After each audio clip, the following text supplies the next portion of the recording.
nice of you to join me. Today, if I can pick them up because they're extremely heavy, because they're all very long, we're going to be chatting about big books. Big, chunky, juicy, fat books, whatever you want to call them. Absolute tomes, behemoths of stories.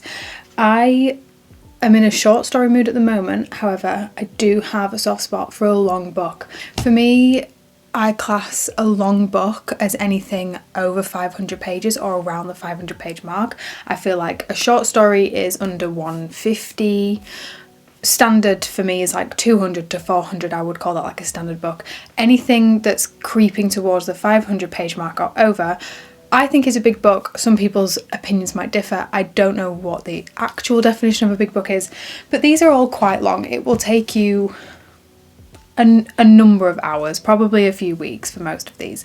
So I have read half of this stack. I've got two to talk about that I read on my Kindle, which I don't have physical copies of, and I've got some that are on my reading list that are big books that I want to get to. First up is East of Eden by John Steinbeck. This is actually a pocket-sized copy, like compared to, is that a normal paperback size? Yeah, compared to normal paperback size, it's quite dinky. I believe this copy is 728 pages, so it might be slightly less pages in a full-size paperback. This has been one of my favourite books since I read it. I read it I think in 2023.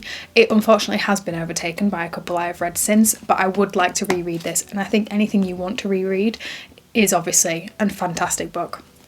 So, like most of Steinbeck's work, this is set in California. We follow two families, the Trask family and the Hamilton family, and it's a retelling kind of based upon the story of Cain and Abel from the Bible. It's looking into themes of good and evil, themes of family relationships, and it's all intertwined. There's two sets of brothers, so the Trask brothers, Adam and... I can't remember Adam's brother's name, but there's two brothers that we start with, and then Adam Trask has two sons, Cal and Aaron. We've basically watched the story of Cain and Abel play out through those characters. I love this book. It is wonderfully written. I think it's Steinbeck's magnum opus, I believe. I just love this story. It is well worth the page count. I don't think there's any parts of it where it gets a little slow. Sometimes that can happen with longer, bigger books, that they have a little dry patch, or they feel a little bit like, come on. However, I don't think that happens with this one. It's been 2 years, so I feel like it's a good time to bring this one back into a reread. So I'll hopefully get to pick this one up this year.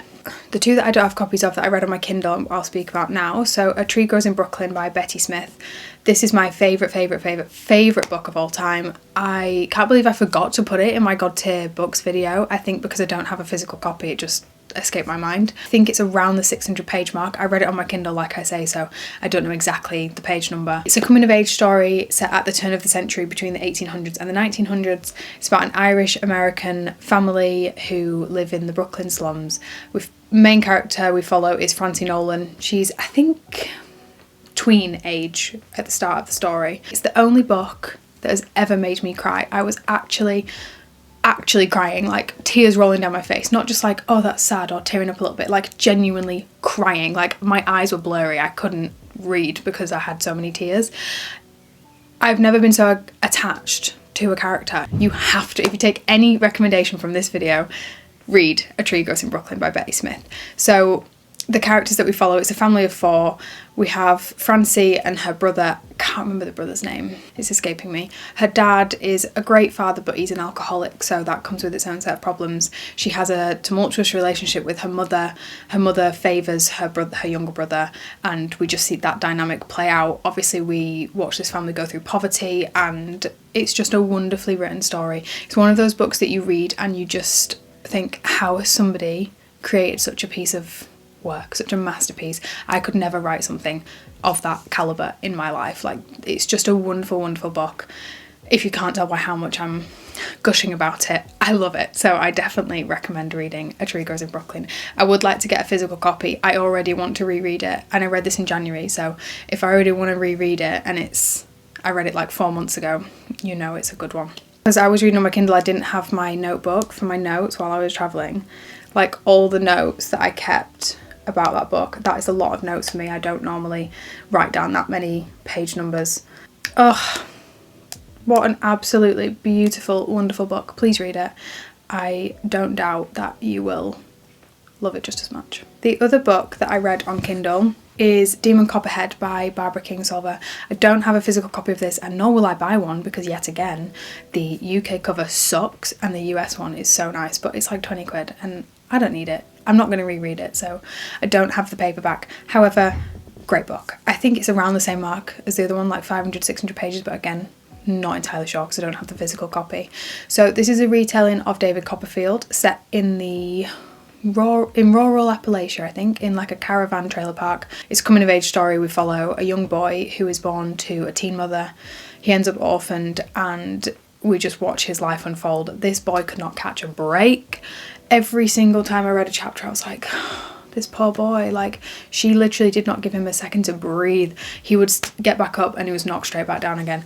But it was a wonderful story of resilience and I just really enjoyed it. If you know the writing's good when you're that attached to the character that you literally want to give them a hug.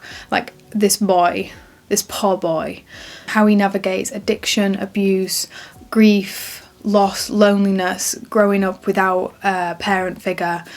There is also some love in there, some happy moments, but it is a very grueling book and it's a wonderful read. I picked this one up because it was at #1 on, I think it was New York Times Reader's Pick, fairly sure, and if anything's #1 out of like 100 books from Reader's Pick, you have to read it. I personally don't think I would put it as #1. That doesn't mean to say it doesn't warrant that. I just personally, I don't know if I rate it 4 or 5 stars, but it's not one I want to reread, but it's definitely one that's worth the read. Did I say reread? It's definitely worth the page count. It's definitely worth the investment of your time, so pick that one up if you have it. And back to the ones I actually do own. This is In Acension by Martin MacInnes. This is not my usual genre at all. This is sci-fi, speculative. Set in Rotterdam, we follow Lee. She is a scientist, she's a researcher. The premise of the story is they find a trench at the bottom of the Atlantic Ocean and she goes on this marine research trip and she's studying the trench that they've found and trying to figure out where it's come from, why it's there. And it basically starts to wrap itself around space. Like it's all connected. The deep trench and space are connected. As you can tell by the cover, we've got the stars in the ocean. Starts out very sciencey, very factual. I actually feel like I learnt quite a bit from this book. Then we start to be pulled into this like stranger, mysterious kind of space, existential, cosmic kind of theme, and there's a lot of question marks in here. It's like nothing I've ever read and I definitely think it's worth it. This one I think is just about on the 500 mark, 496, so it's not as long as some of the others, but it's definitely still a hefty piece of work that will take quite some time to read. Definitely recommend picking this one up if you fancy something like this. This could be the longest book I've ever read, I think. This isn't my copy. I read this in Thailand and I left the copy that I read in Thailand because it was too big to get home and I knew I had one at home. This got given to me and it has been well read, believe me. I even think it got wet. It's not in the best condition, but I always think it's harder to keep a big book in good condition because they're just so goddamn heavy. This is 933 pages. This is Shantaram by Gregory David Roberts. This is a fictionalized autobiography of his life. He's an Australian ex-convict. He escaped prison in Australia, ran away to India, fell into Bombay, and then he ends up in the slums. He basically builds an entire life for himself in the slums, and he has a brief stint as a soldier in the Afghanistan war. He ends up in the mafia in India. It's a wonderfully interesting story. It's about his relationships, his life, the poverty that he lives within, he witnesses, and just about his life as a fugitive.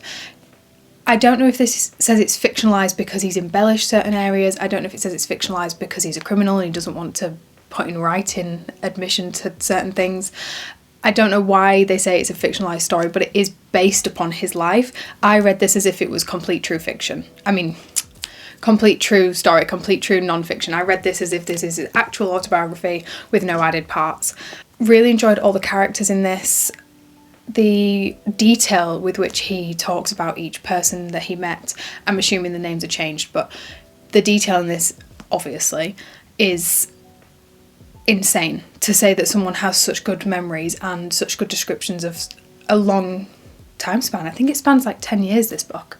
It is set in the 1980s, so we're going back quite a number of decades.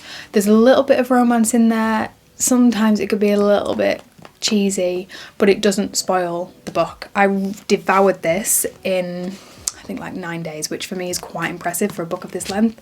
So I definitely recommend this.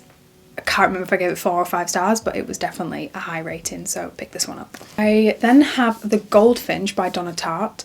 I have read this one and I've read The Secret History. Out of the two, I prefer this one. I haven't read The Little Friend or A Little Friend, her third book. I haven't read that yet. I read this maybe last year, the year before. This is 864 pages long. So it's a very lengthy one. It is obviously beautiful writing, as Donna Tartt's writing always is. So in this, it's a coming of age story, and we follow Theo Decker, who is 13, and he lives in New York, set in New York. He's at the Met Museum with his mum when there's a bombing, and she unfortunately doesn't survive. He does, and he steals a painting in all this chaos within the museum. He steals this very valuable, very important painting, and we follow him through his entire adolescence into adulthood of him still having this painting, the guilt that comes with that, but also the connection that he has to that. It's like a connection to his mum. He ends up feeling like the painting is his, and we follow him through all the characters he meets. About halfway through, he meets a very sketchy friend, and I just really enjoyed this. It's not the usual character that I like to read about. I think just because I'm not an adolescent teenage boy at that, not a character that I can personally relate to, but her writing is so good that that isn't an issue in this one. It has themes of addiction, grief, loss, all of the relationships that he makes, just like the confusion of a 13-year-old boy who's lost his mum and has this giant weight on him that he's stolen this thing that he can't return. It's definitely worth the page count. Highly recommend this one. So now we have 4 that I haven't read but are on my reading list, and they are bigger books. So the first one is Carter Beats the Devil by Glen David Gold. This one is 560 pages. This one is set in the 1920s. I believe it's also a fictionalised, not a biography, but based on a real person, but a fictionalised version of it. So it's Charles Carter, who was an American magician.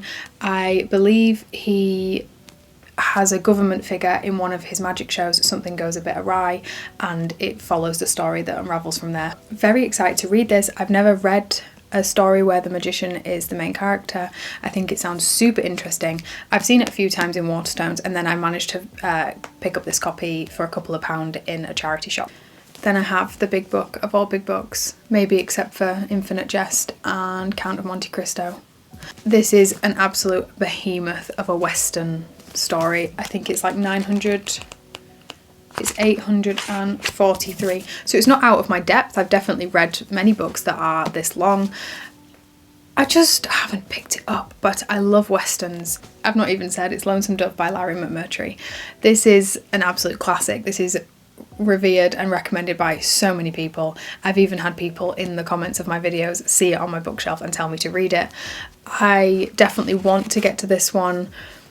I just haven't picked it up yet. This is a story that follows 2 Texas Rangers set in the 1880s, and we follow them across the Wild West. I think it's kind of when it was coming to the tail end of the peak of the Wild West, like a last adventure, emotional journey, that kind of thing. So I'm very much looking forward to the time when I do pick this up, but I want to pick it up when it's the right time to read it, when I can give it the attention that it needs and really get everything out of this book that it has to offer. Looking forward to this one, and hopefully I enjoy it. And lastly, we have The Overstory by Richard Powers. This one is a chunky book. This is 300. This is 625 pages long. I'm 40 pages in, but I'll probably start again because I think it's over a month since I started reading that. This is a story about nature, about trees. We follow quite a number of characters that all merge together. I'm assuming there's some sort of connection through the stories. I've heard is meant to be quite meditative, quite like an ode to the natural world that we live in, the environment around us, how important it is, and our place in it. And I'm just very interested in that. I really, really want to pick this one up this year. I'm just waiting for the right time when I can sit outside and read this surrounded by nature. I think that'll give me a better reading experience. And it's also long, so I definitely want to commit to this once I start reading it and not get stuck at 40 pages like I did last time I opened it. So that is all the big books that I have read and want to read. If you have any recommendations, please leave them in the comments. I love to read the comments of things that you think I might like based on what I've said. And yeah, I hope you enjoyed this video. I would be so grateful if you would please subscribe and like this video, and I will see you in my next one. Bye!